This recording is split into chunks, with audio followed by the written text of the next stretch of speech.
የህፃናት እድገት ክትትልና ማበልጸግ ወይም ጂኤምፒ እድሜያቸው ከ2 ዓመት በታች የሆኑ ህፃናትን እድገት ለማነጻጸርና ለመከታተል ቅድሚያ ከሚሰጣቸው የስርዓተ ምግብ አገልግሎቶች ውስጥ አንዱ ነው። የጤና ባለሙያዎች የህፃናት እድገት ክትትልና ማበልጸግ አገልግሎቶችን ማወቅ፣ የህፃናትን እድገት ሁኔታ ለመረዳት፣ ለመከታተልና ተገቢውን የስርዓተ ምግብ ምክሮችን ለቤተሰብ በመስጠት ህፃናትን ከስርዓተ ምግብ አለመመጣጠን ችግሮች እንዲሁም ከሞት ለመከላከል ያስችላል። ከዚህ በተጨማሪ ቤተሰብ ስለ ህፃናት እድገት ክትትልና ማበልጸግ በቂ ግንዛቤ እንዲኖራቸውና የስርዓተ ምግብ አለመመጣጠን ችግርን እንዲሁም ተያይዘው የሚመጡ የጤና ችግሮችን እንዲከላከሉ የሚረዳ ተግባር ነው። የህፃናት እድገት ክትትልና ማበልጸግ 3 መሰረታዊ መርሆችን ያጠቃልላል። የመጀመሪያው መርህ የመከላከልና ድጋፍ ስልት ሲሆን ዓላማውም የተመጣጠነ ምግብ እጥረት ከመከሰቱ በፊት ለቤተሰብ የህፃናትን እድሜ መሰረት ያደረገ የስርዓተ ምግብና እንክብካቤ ምክር በመስጠት ግንዛቤያቸውን ማሳደግ ነው። ይህም የእድገት መገታት እና የስርዓተ ምግብ አለመመጣጠን ችግር ከመከሰቱ በፊት ለመከላከል ይረዳል። ሁለተኛው መርህ የባህሪ ለውጥ ተግባቦት ስልት ሲሆን ቤተሰብና አገልግሎት ሰጪዎች በቤተሰብና በማህበረሰብ በኩል በቂ የህፃናት እድገት ክትትልና ማበልጸግ እንዲሁም እንክብካቤ ድጋፍ እንዲያገኙ የሚያስችል የግንዛቤ ማስጨበጫ ነው።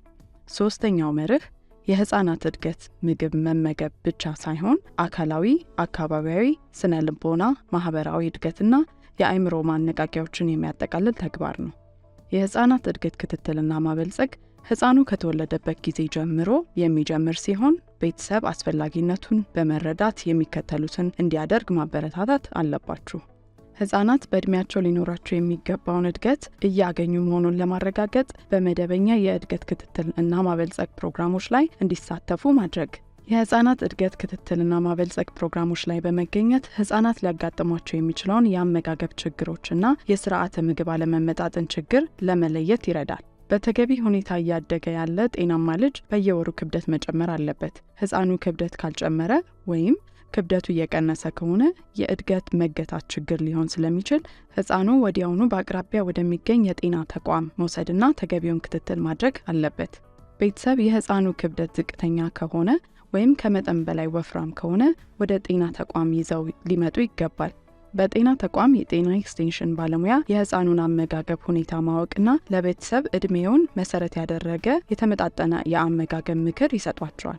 እያንዳንዱ ህፃን እድገቱን የሚከታተል የእድገት ሰንጠረዥ በቤተሰብ ደረጃ እንዲኖረው ያስፈልጋል። ይህ ሰንጠረዥ ህፃኑ በእድሜው መሰረት በትክክል እያደገ መሆኑን ያሳያል። በተጨማሪም በሰንጠረዡ ላይ በየወሩ የሚኖረው የክብደት ጭማሪ ሁኔታ ከእድሜው አንጻር መመላከት አለበት። አንድ ህፃን ከተወለደበት ጊዜ ጀምሮ እስከ 2 ዓመት ድረስ የአመጋገብ ሁኔታውን ለመከታተል ህፃኑ በየወሩ እድገት ክትትልና ማበልጸግ ማድረግ ይኖርበታል። የህፃናት እድገት ክትትልና ማበልጸግ አገልግሎት በ2 መንገድ ይሰጣል። እነሱም በመደበኛ በጤና ተቋም የሚሰጥ የህፃናት እድገት ክትትልና ማበልጸግ አገልግሎት በዋናነት በጤና ኬላዎች፣ በጤና ጣቢያዎችና በመጀመሪያ ደረጃ ሆስፒታሎች የሚሰጥ አገልግሎት ሲሆን ቤተሰብ ህፃናትን ለእድገት ክትትልና ማበልጸግ እንዲሁም ለሌሎች የጤና አገልግሎቶች በወር 1 ጊዜ ከሰኞ እስከ አርብ በማንኛውም የስራ ሰዓት ማግኘት ይችላሉ። የውሎ ገብ ወይም የማህበረሰብ አቀፍ የህፃናት እድገት ክትትልና ማበልጸግ አገልግሎት የማህበረሰብ ተደራሽነት በየመንደሩ በተመረጡ ቦታዎች ወይም በአቅራቢያቸው ባሉ መንደሮች በማዕከላዊ ቦታ ወይም ጎጥ ላይ የሚሰጥ ፕሮግራም ሲሆን አብዛኛውን ጊዜ ከወራዊ የክትባትና ሌሎች መሰል የጤና ወይም የማህበረሰብ አቀፍ አገልግሎቶች ጋር በማቀናጀት ይሰጣል።